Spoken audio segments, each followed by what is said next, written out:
Hello, ladies and gentlemen. We are back here on Bases Loaded. It's another twosome. It's a different twosome. Chris is feeling a little bit under the weather, so he will not be able to join us tonight. Blake is able to join us here. So we'll go ahead and talk about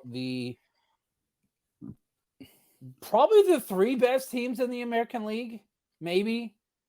Like, I know Baltimore's been really good lately. Most of the year, but I just feel between the three there in the AL West, where all three teams are separated as of the moment of this recording by 1.5 games. Texas is in first. Houston's a half game back, followed by Seattle. Seattle is 15 games over 500. Right. And it's all because of Julio Rodriguez. Right. There was a period in the last week he had as many hits and runs scored as the New York Yankees, who are currently on a 9-game losing streak. Now, Aaron Judge has had a 3-homer game today, so that's probably going to snap. First time Yankees have been on a 9-game losing streak since 1982, which is crazy. I love it. I love it. Oh, yeah, I bet you love it. Jose Altuve made some history this past week, too. Yeah, 2,000 hits. He is the quickest player to make it to 2,000 hits, which was kind of impressive once you really think about it. Dude, I heard a crazy statistic. Like the only other person that is active right now that actually has more hits than Jose Altuve is, believe it or not, Elvis Andrews. You know, he freaking like fizzled out for the Rangers. You know, he played in Oakland for a couple of years, but I thought that was actually kind of interesting. I heard it on the radio show on the way in 2 days ago. He has like 60 something more hits than Altuve right now, which was kind of weird, but at the same time, he's played a little bit longer. But yeah, I'm going to piggyback off of what you said. It is super interesting, like what has happened basically over the last 7 days in the AL West, how this all of a sudden has become a 3-team race. But I'm kind of with you with the whole AL East. I think it's Baltimore's division to lose now because, I mean, let's face it, I won't get too into it, but I think the Rays hurt themselves a lot with some off the field issues. No. Not the Rays, because it wasn't. No, I'm just going to say the Rays. I'm just going to say the Rays in general. We're just going to go there. But honestly, Brandon, I know this is a reach and this is a pretty big take, but they have not done too bad. In the last 10 games, they're 7-3. But dude, Toronto is coming in hot. You know what I mean? And I know it's we still got a whole month and a half of baseball left, but I think the most interesting thing is what I sent you guys today on the chat. Seattle literally ends the season with a series against the Rangers, the Astros, and the Rangers. And I really feel like that right there, that whole series is going to decide a lot. It could even actually decide who's going to win this division, or possibly be in the wild card, out the wild card, or possibly both of those teams being the last two teams other than the division winner, obviously, in the AL West, to take those remaining wild card positions. And maybe, you know, a team like Toronto squeaks in as well too. I mean, they play the Dodgers as well, like right before that. So to be honest, their playoffs start like that weekend, starting that like about a week left in the season. That's when their playoffs start because 100%. like you said, they go on the road to play 3 at Texas. Then they come home and play 3 against Houston, and they finish with a 4-game set against Texas. Yeah. That weekend, if they're as close as they are now, like if that's going to be must-watch baseball. Like that's going to be playoff baseball right there. For sure. Seattle didn't make any moves at the deadline where they were buyers, but they got some solid pieces. With Josh Rojas has been really good for him. For sure. Dominic Canzone has been phenomenal, and Julio has just been not even human the last week. For sure. But this team, too, it's going to be interesting if they can keep it up, okay? And I don't mean that with any disrespect or anything like that, just because they're in our division. But they have been really hot and cold, and not only just this year, but last year as well. With what the Rangers has faced on their skid, obviously, I have been anticipating this for all year. I mean, you know this more than anybody with our chat between you and I and Chris on the regular basis. I didn't think that it would take this long, but I finally think we're kind of seeing that downtrend because let's face it, the Rangers have been firing on all cylinders all season long. They've gotten banner years across the board for everybody. The number one thing that has not helped them at all or pulled their weight all season long is their bullpen, and it's been a glaring issue. Chapman has not helped that at all. He's actually blown multiple saves that he's come He in did it on for. Monday. Yes, and on top of that too, once you really think about it, now we are seeing the front half of that rotation for the Texans and Rangers. They are taxed, okay? And the bullpen ain't saving them. So it's going to be interesting, needless to say, that you have two teams. When you really get down to it, three teams in the West, because let's face it, even though the Astros kind of have somewhat of the advantage on starting pitching, let's face it, we're still in the same boat as them with having McCullers and Garcia out with season-ending injuries. But like you said, we were smart at the deadline. We did go out and go get Graveman, who is an excellent arm. You know, if we could figure it out with the disappearance of Montero and Stanek this season, and believe Maton basically has a dead arm at this point in the season. It's going to be really interesting because we're going to have to get the starts out of our guys like JV and Valdez. He's going to have to keep it cool going forward. But a guy that I want to sing a lot of high praise for here is the rookie JP France. I mean, this guy, ever since he's gotten called up, has literally come out and looked like a actual big league starting pitcher. And I think if it wasn't for the first 2 or 3 struggles, that you would hear a lot more talks of him being in not the rookie of the year, but rookie of the year conversations, maybe finishing maybe top 5 or something like that, which is still a possibility. But we've had a lot of guys come up and pull weight. So it's going to be interesting to see how the season finishes out. And I think I'm the most relaxed Astros fan here in Houston because everybody is calling for people's heads and things like that. But what we have gotten to and how spoiled we have become here in Houston is we do not realize that the Astros, I think, only had 8 more wins than we did this time last year. So it's cool to be challenged for once instead of being in the driver's seat all season long.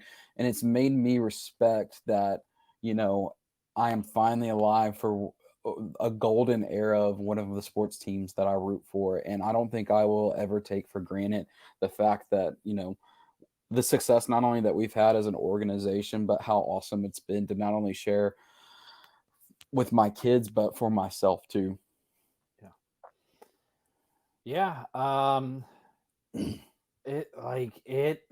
AL West is just like, for a while I was because a lot of people were high on Seattle at the start of the year, and they were just kind of trugging along, being like right around 500, weren't doing much.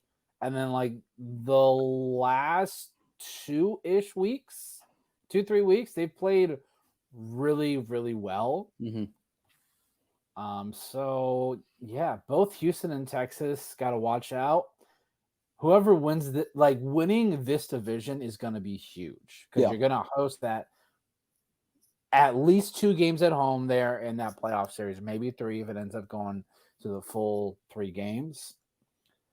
So I think the reason why I'm the calmest important about it is we did get swept by the Mariners, but we got swept by losing 1 game by 1 and 1 game by 2 that we were honestly in it to the very end. We just had the relief pitching fall apart. We only really got blown out of the water once, but like I said, I'm very thankful for that series because it kind of woke this team up. But at the same time, I have never been for home field advantage with this team because they have showed year in and year out since 2017 that they play better in the playoffs on the road for some reason. So not only that, but this year, again, we have a better road record than we do at You home. guys are about the same home and away. So it's not a big deal. This team, look, we have experience. There's a reason why this team's been in the ALCS for the last, it feels like decade, you know. But like I said, close to a decade now. Like I said, I have not taken that for granted as a fan, but at the same time, and I try to say this as as humbly as possible. But in the AL West, I mean, we swept the Baltimore Orioles a few weeks back. Tampa Bay, we swept them at the beginning of the season. And I know it's a different breed when you come to playoffs, but there is nobody in the AL that scares me in the playoffs. Now, don't get me wrong. I know it's any given day. And I know year in and year out, we've always had a playoff team that comes out of nowhere, like the Nationals, the Braves, the Phillies, that just gets on fire. But in the AL, I don't see a rotation or even somebody that can get as hot as like the Mariners that actually scares me. Yeah, I think Texas, they live on like that offense is something to be scared of. Like Oh, for sure. I think that top four is pretty deadly with Simeon, Seager, Lowe, and Garcia is pretty deadly. Heim has kind of fallen off recently, and their rookie of the year candidate, Josh Young, is currently Been out. hurt. So Yeah, been hurt. Same thing with Heim, you know. I give him kudos for like coming back a lot. I think that people thought that he was done for the year. But I also too, I don't know what the statistic is because this is almost a month ago. But I think at almost the trade deadline or something like that, that they said that he is such a good framer that he had turned almost 300 balls into strikes before the trade yeah, deadline. I believe And seeing that that. right there is worth its weight in gold to have a catcher behind the plate that can take those borderline pitches and turn them into strikes. And obviously that has pushed their starting pitching above and beyond. You know, the one thing that should concern you as a Rangers fan is Uvalde being hurt, Gray coming back down to earth, and then Andrew Hine literally turning back into Andrew Hine from the Angels currently. That and not having a supporting cast. That's something that is the main reason why the Rangers are losing these last couple of games by a run, 2 runs, 3 runs.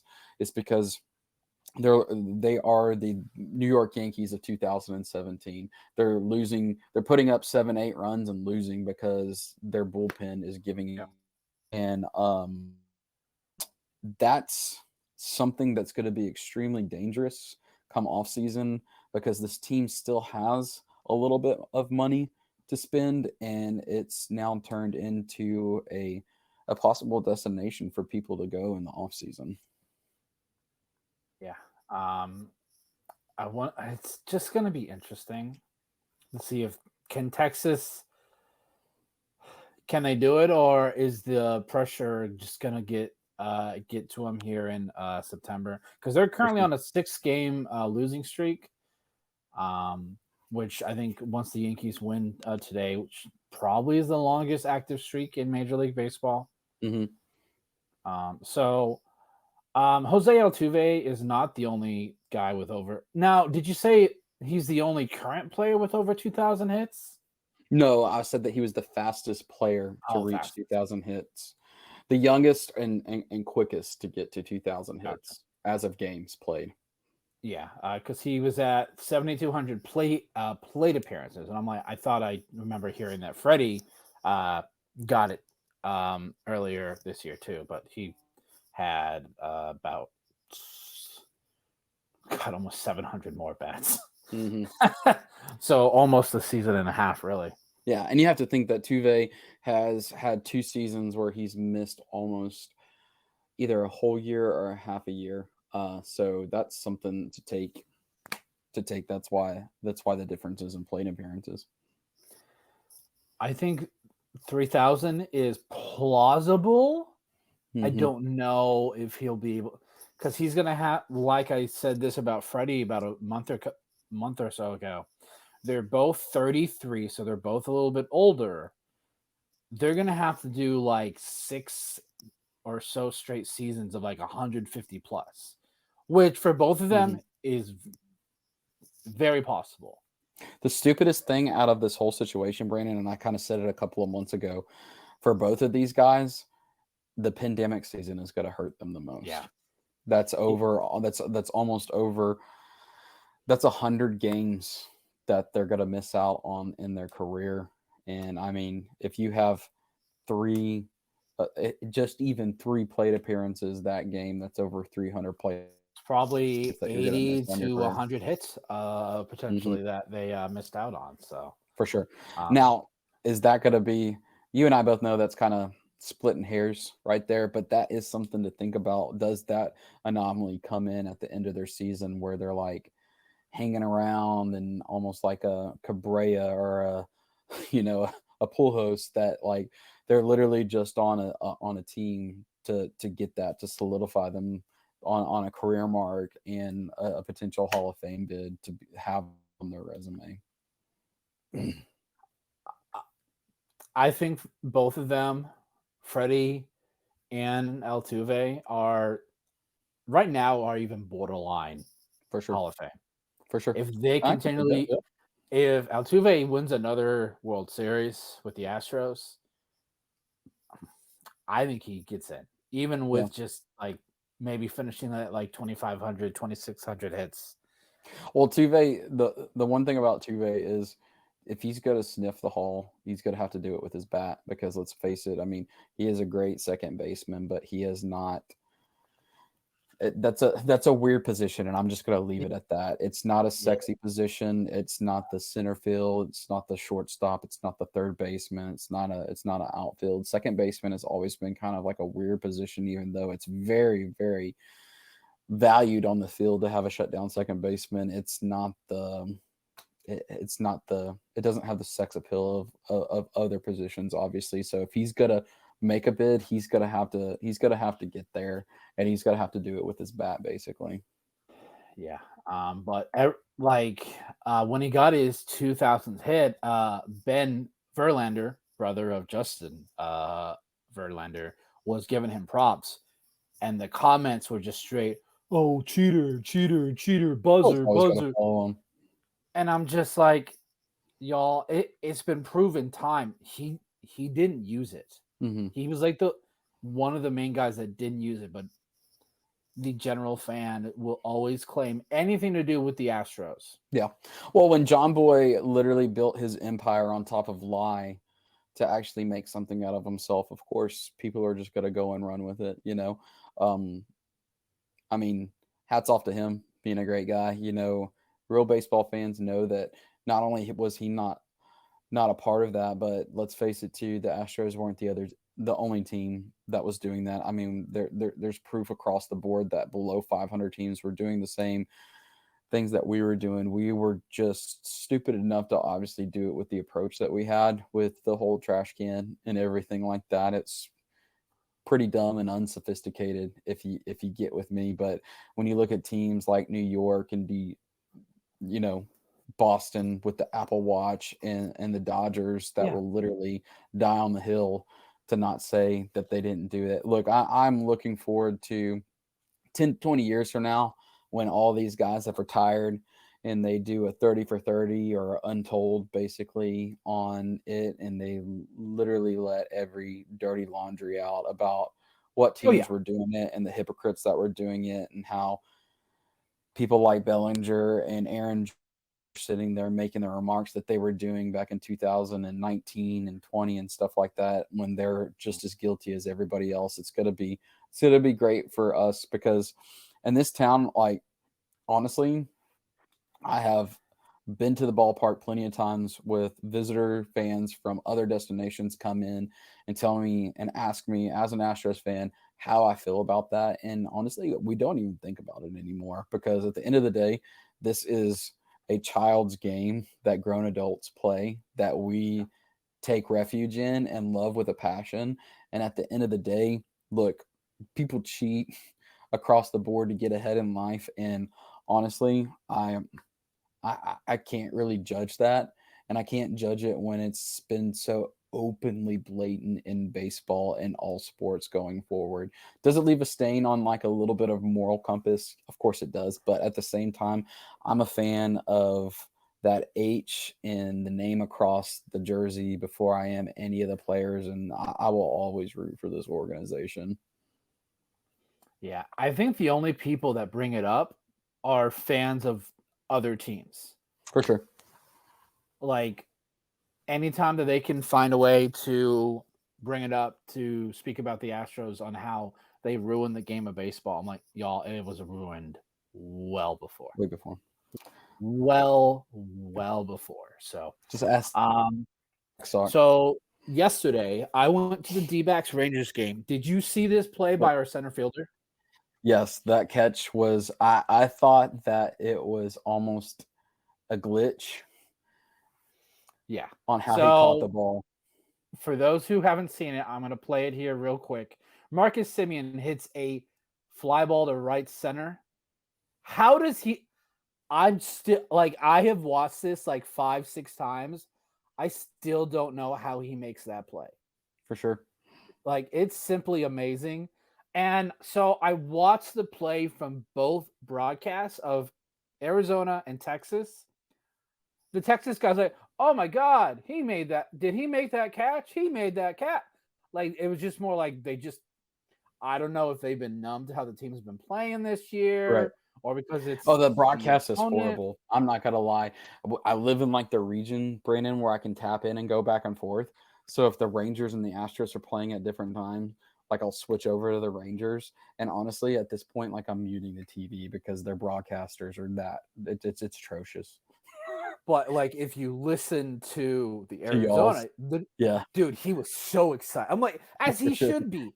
Right. Like, right. that ball, like, I still need to find the catch probability on that because I feel like it was super. He goes 100 feet in about 5 seconds. Right. And to me, that's insane. Like, For sure.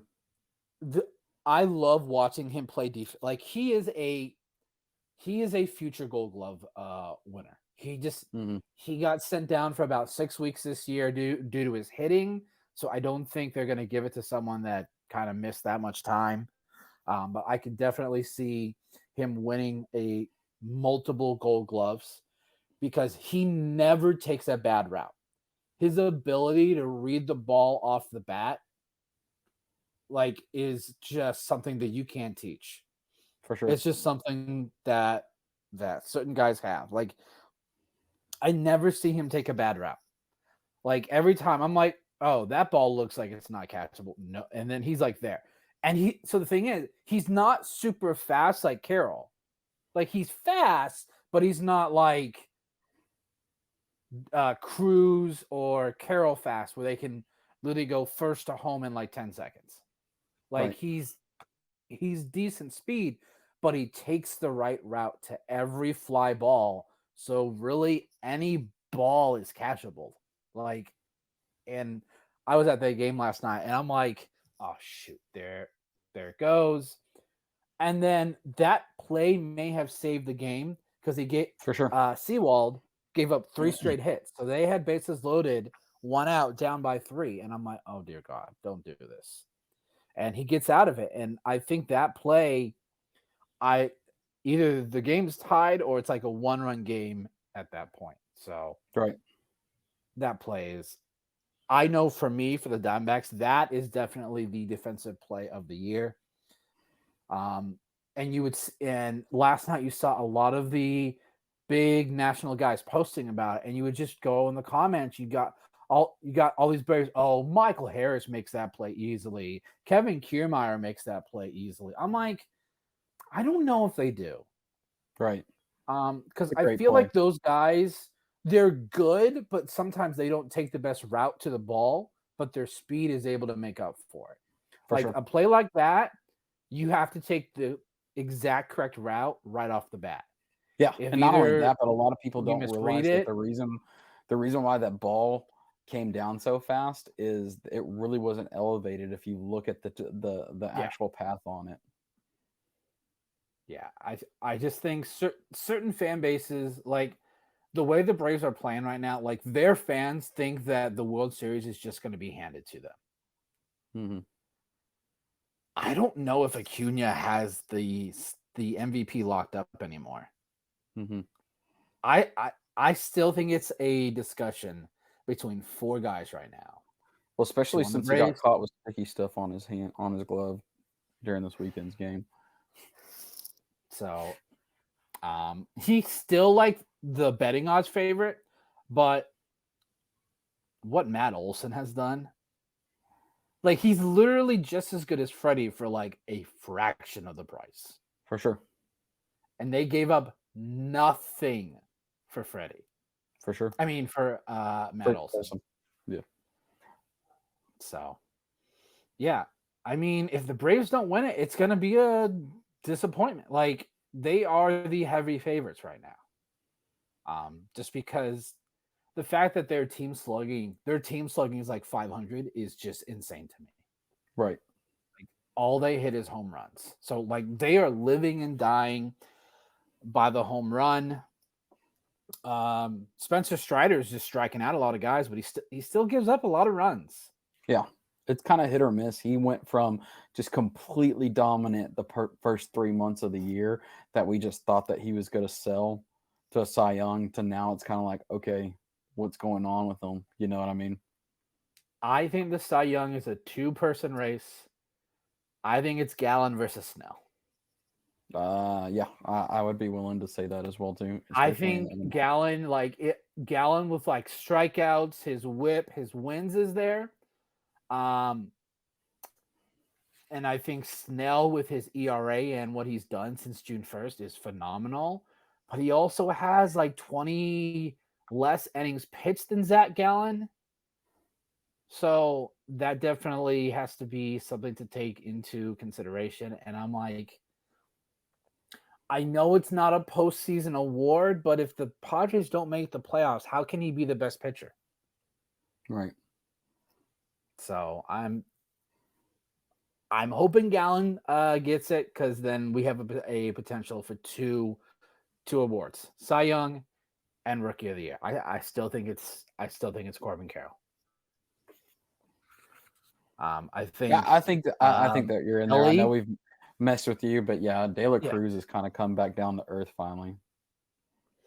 Now they have the other rookie, their second baseman, Matt McLain, who's done it more consistently all year. I think he's probably second.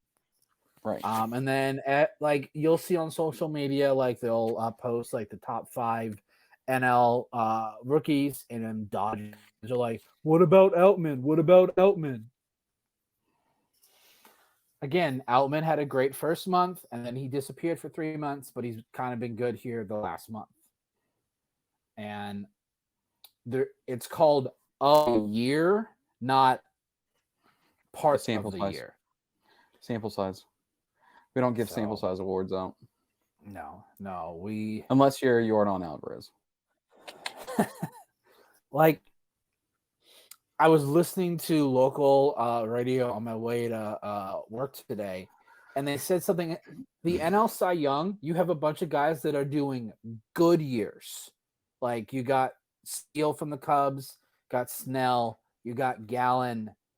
There's no one having a great year that you're like, oh, give it to him. Like Sandy Alcantara was last year, where it was he led by innings pitched by like 30, had like 9 complete games. You're like, yeah, this is his. Mm-hmm. I think this year you have multiple guys doing good years. There's no guys doing like great. You're like, do we have to give out the Cy Young? Like, do we really have to give it out? Like I said, like Gallen is like 14-5. His ERA is just over 3. Is at like 170 innings, 180 strikeouts. So again, it's not bad, but it's not like you look at those numbers, you're like, oh, that's definitely the Cy Young winner. Could he be? Absolutely. So yeah, and Diamondbacks finally kind of righted the ship there. They had a really rough 6 weeks. Like the month of July and the first half of August I couldn't stand watching them. Like they couldn't hit water if they fell out of a boat. But the last week and a half, they've looked really good. They won 3 against the Padres, who are pretty much on life support. I just don't understand what's going on there. I think it's just more they thought, oh, we have all the talent in the world. We're not going to have to try very hard. They haven't won 4 games in a row all year. Like their longest streak is 3.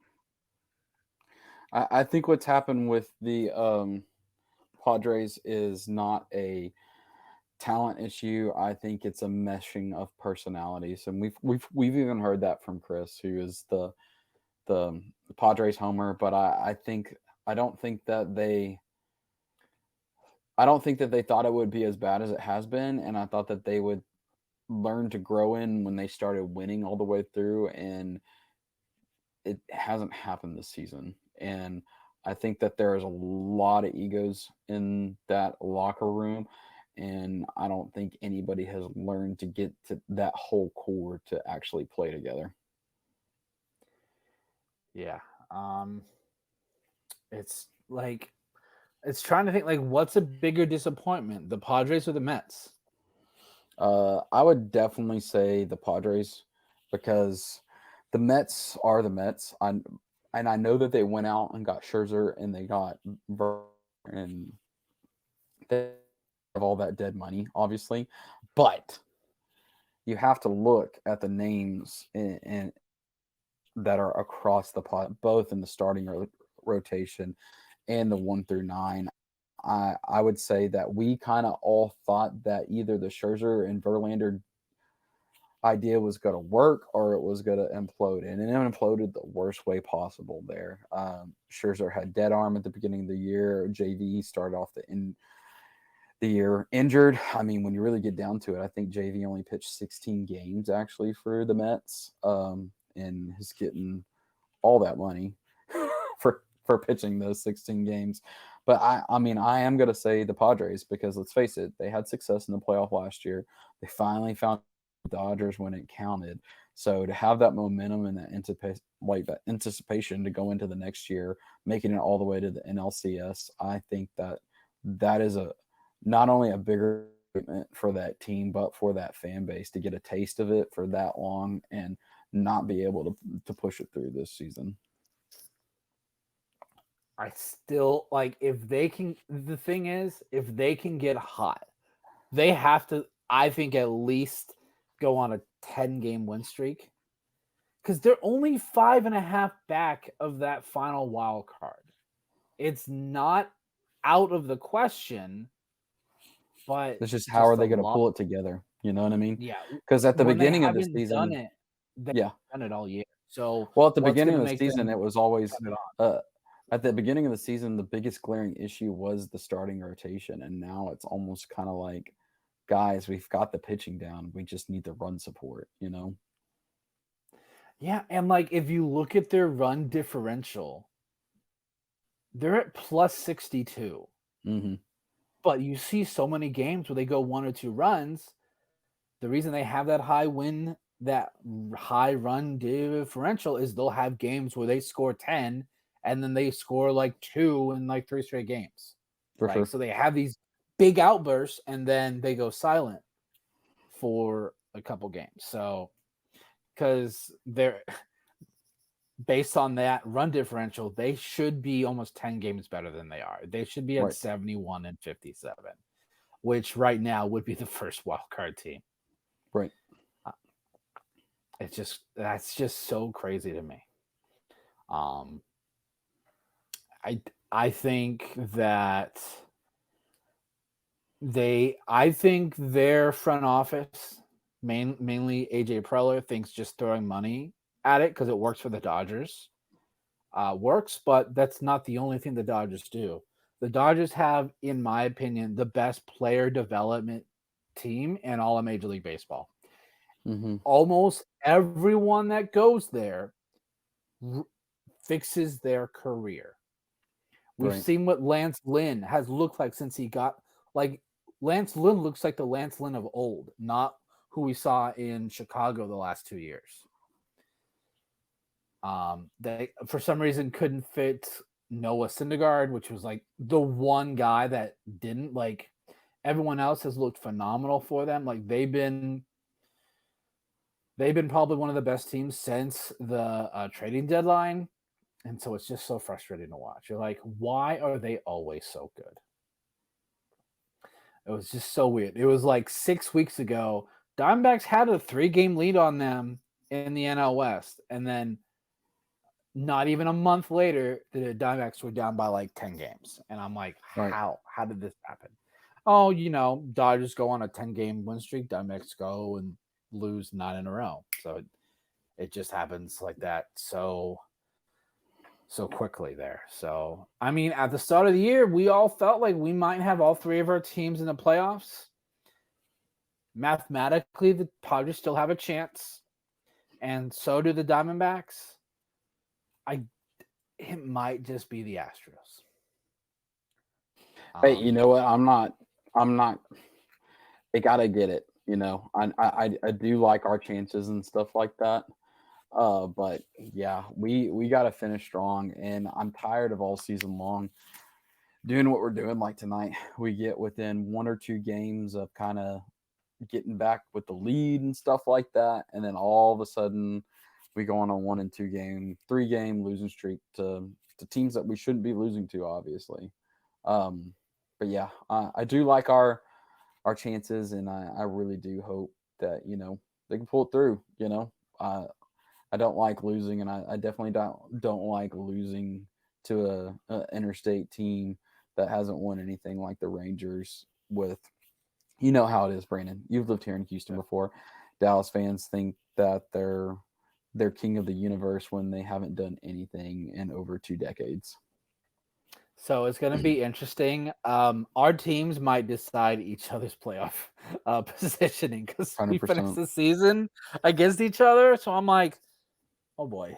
I hope it is entirely possible that both of them could be either. Dimex obviously will probably be in that running for that wild card. Houston could be in for the wild card and the division in that final week. So things might get a little tense between us there in that final weekend.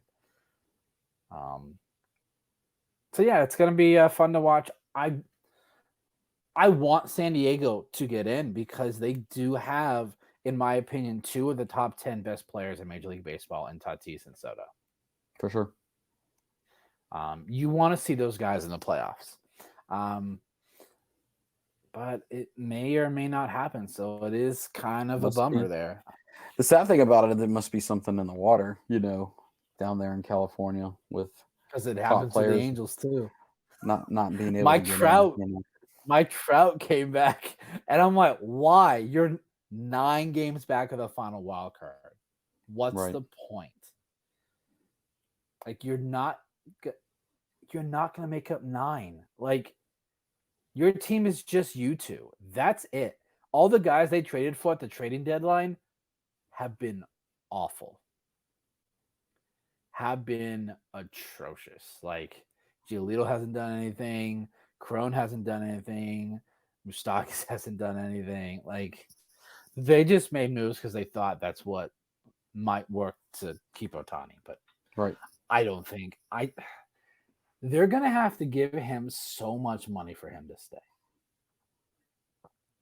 Like I'm thinking like $700 million, which would be absolutely insane to see. I don't even think he stays for that, to be honest with you. I hate to say this, I think he goes to the Dodgers. I honestly, and I know I've said this for a long time, and I don't have any ounce of reason or insight or anything like that, but for some reason, I have a feeling, man, that he is going to end up in San Francisco. I don't know why. I just have this gut feeling that he's going to end up in San Francisco. It's going to be one of 4 teams: Padres, Dodgers, Giants, or Mariners. One. He's going to stay on the West Coast. There's no doubt that it's going to be one of those 4 teams. Now, the Giants went over 2 in last offseason with trying to get the one of the big guys of the offseason. So we'll have to wait and see how this goes for them. Any parting thoughts for the show today? Hey, this is the nitty gritty. This is the dog days right here. You got a lot of bullpens that are taxed, a lot of starting pitching. August is always that weird. We got to get through this month to get to September. So I always look forward to seeing how the teams play in September, because we're literally always going to be that team that you want to be hot is this next coming month. So we'll see what happens. Yeah, I think the race to watch is going to be the AL West. I think for the next 2 weeks, if it goes where all three teams are within 2 games of each other the rest of the year, yeah, it's going to be must watch. I For sure. think Orioles. I think they have the East. I personally, just based on what's going on with Tampa, I just don't think they're going to take that division. I still think Tampa's going to make the playoffs For sure. for sure, and um, it's. I think there's going to either be 3 teams in the AL West in the playoffs or 3 in the AL East. It just depends on if Texas can kind of right the ship here, or are they going to continue on this downslide? Right. And in the NL, watch out for the Cubs, y'all. Cubs have been like scoring like crazy the last month. For sure. I can see the Cubs potentially taking the Central. So we do appreciate everyone for tuning in. Make sure to like, comment, and subscribe.